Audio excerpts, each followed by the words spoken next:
ไปตามแผนการให้ลาวลุ่มหลงเขาคงจำได้บ่นาน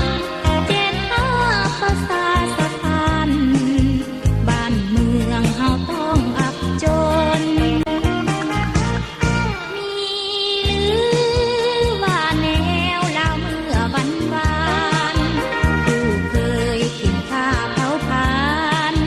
บ้านเมืองลาวจนมองมนจะมาเปลี่ยนแปลงซากแห่งที่กลับเป็นคนแล้วร่วมสร้างบุญกุศลเพื่อคนพวกมันฆ่าตาย